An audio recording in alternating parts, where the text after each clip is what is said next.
When you're writing copy, it's really important to first of all appreciate the complexity of the process, right? We are writing copy to improve conversion rates, but it's also really important to understand the natural transition that that copy goes through. I believe that the magic of using copy to improve conversion rates happens as you iterate through that copy, and it goes through some really interesting transformations in that process. There are three that I want to talk about in this video. The first one is the stylistic way in which that copy is written.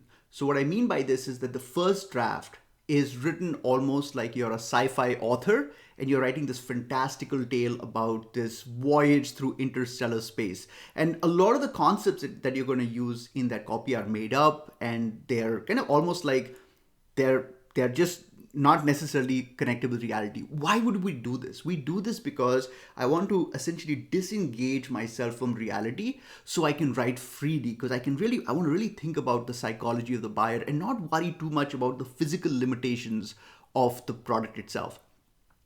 Then later on, in the later iterations of the copy, I transform from a sci-fi author to an investigative journalist. Now I want to really zero in on the facts and the figures and speak clearly about what the details are. And so that's the first transformation.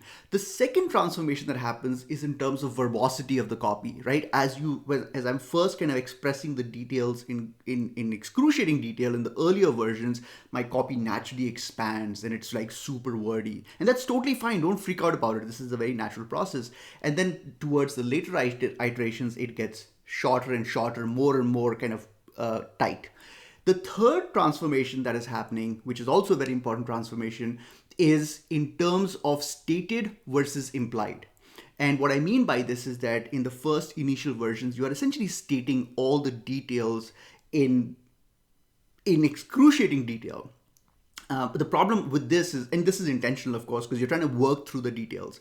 The problem with this is that it's actually not usable, because when a consumer is reading a sales pitch and that sales pitch spells out every detail for them, not only does it become cumbersome, but also the magic goes away, right? It's almost a little mechanical. So in the final version of it, you're actually transforming your copy into its implied version.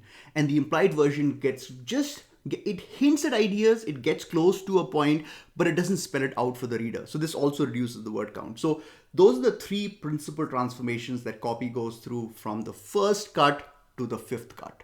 I hope this helps.